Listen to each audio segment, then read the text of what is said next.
Welcome back to Ranjani YouTube channel. KCET result ಯಾವಾಗ ಬರುತ್ತೆ ಅಂತ ಹೇಳಿಬಿಟ್ಟು KCET ಬರ್ತಿರೋಂಥ ಸ್ಟೂಡೆಂಟ್ಸ್ ಎಲ್ಲರೂ ಕೂಡ ವೆಯ್ಟ್ ಮಾಡ್ತಾ ಇದ್ದಾರೆ.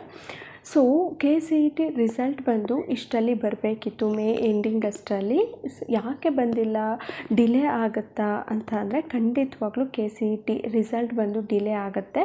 ಯಾಕೆ ಅಂತ ಅಂದರೆ ಈಗ ಸೆಕೆಂಡ್ PUC ಸೆಕೆಂಡ್ ಎಕ್ಸಾಮಿನೇಷನ್ದು ರಿಸಲ್ಟ್ ಬಂದು 22 ಅಥವಾ 23ನೇ ತಾರೀಕು ರಿಲೀಸ್ ಆಗುತ್ತೆ. ಅದಾದ ನಂತರ KCET ರಿಸಲ್ಟ್ ಕೂಡ ಬಿಡ್ತಾಯಿದ್ರು. ಆದರೆ ಈಗ ಅಗ್ರಿ ಪ್ರಾಕ್ಟಿಕಲ್ ಇದು ಏನಿದೆ ಆ ಒಂದು ಎಕ್ಸಾಮಿನೇಷನ್ಗೆ ಅನೌನ್ಸ್ಮೆಂಟ್ ಆಗಿದೆ. ಸೊ ಅಗ್ರಿ ಪ್ರಾಕ್ಟಿಕಲ್ ಎಕ್ಸಾಮಿನೇಷನ್ ಆದ ನಂತರ ನಿಮಗೆ KCET ರಿಸಲ್ಟು ಸಿಗುವಂತಹ ಚಾನ್ಸಸ್ ಇದೆ.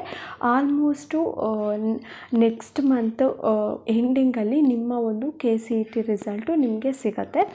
ಸೊ KCET ಕೌನ್ಸಿಲಿಂಗ್ ಯಾವಾಗ ಆಗುತ್ತೆ ಅಂತ ಅಂದರೆ KCET ಕೌನ್ಸಿಲಿಂಗ್ ಬಂದು ಇನ್ನೂ ಕೂಡ ಡಿಲೇ ಆಗುತ್ತೆ. ಯಾಕೆ ಅಂತಂದರೆ ನೀಟ್ ಏನಿದೆ, ನೀಟ್ ಮತ್ತು KCET ಎರಡೂ ಕೂಡ ಕಂಬೈನ್ಡ್ ಕೌನ್ಸಿಲಿಂಗ್ ಆಗೋದ್ರಿಂದ ನೀಟ್ ರಿಸಲ್ಟ್ ಕೂಡ ಬರಬೇಕಾಗತ್ತೆ. ಇನ್ನೂ ಕೂಡ ಎಕ್ಸಾಮಿನೇಷನ್ ಆಗಿಲ್ಲ.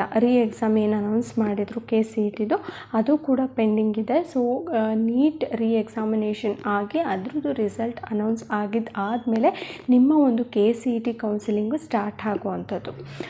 ಸೊ ಅದಾದ ನಂತರ ನೀವು ಕಾಲೇಜಿಗೆ ಅಡ್ಮಿಷನ್ ಆಗೋದು ಅದೆಲ್ಲ ಪ್ರೋಸೆಸ್ ನಡೆಯುವಂಥದ್ದು, ಆಪ್ಷನ್ ಎಂಟ್ರಿ ಆಗಿರ್ಬೋದು, ಎಕ್ಸೆಟ್ರಾ ಎಲ್ಲ ಕೌನ್ಸಿಲಿಂಗ್ ಸ್ಟಾರ್ಟ್ ಆದ ಮೇಲೆ ನೀವು ಮಾಡಬೇಕಾಗತ್ತೆ. ಸೊ ಅಲ್ಲಿವರೆಗೂ ಕೂಡ ನೀವು ವೆಯ್ಟ್ ಮಾಡಬೇಕಾಗತ್ತೆ. ಮತ್ತು ಬೇರೆ ಬೇರೆ ಕಾಲೇಜಸ್ ಕಡೆಯಿಂದ ಎಲ್ಲ ನಿಮಗೆ ಕಾಲ್ಸ್ ಬರ್ತಾ ಇರುತ್ತೆ. ನಮ್ಮ ಕಾಲೇಜಿಗೆ ಅಡ್ಮಿಷನ್ ಆಗಿ ಆಲ್ರೆಡಿ ಓಪನ್ ಆಗಿದೆ ಆ ಥರ ಎಲ್ಲ ಹೇಳ್ತಾ ಇರ್ತಾರೆ. ಸೊ ರಿಸಲ್ಟ್ ಬರೋವರೆಗೂ ಕೂಡ ವೆಯ್ಟ್ ಮಾಡಿ ನಿಮ್ಮ ರ್ಯಾಂಕಿಂಗ್ ನೋಡಿಕೊಂಡು ನೀವು ಅಡ್ಮಿಷನ್ ಆಗೋದು ಉತ್ತಮ ಅಂತ ನನಗನ್ಸುತ್ತೆ.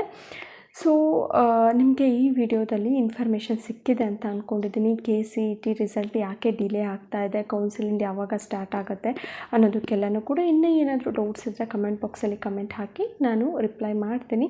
ಇದೇ ಥರ ವೀಡಿಯೋಸ್ಗೋಸ್ಕರ KCET ಅಪ್ಡೇಟ್ಗೋಸ್ಕರ ನಮ್ಮ ಚಾನಲ್ನ ಸಬ್ಸ್ಕ್ರೈಬ್ ಮಾಡ್ಕೊಳ್ಳಿ. ಸಬ್ಸ್ಕ್ರೈಬ್ ಮಾಡಿಕೊಂಡು ವಿಡಿಯೋನ ನೋಡಿ. ಹಾಗೆ ವಿಡಿಯೋ ಇಷ್ಟ ಆದರೆ ಒಂದು ಲೈಕ್ ಮಾಡಿ, ಹಾಗೆ ಶೇರ್ ಮಾಡಿ. Thank you.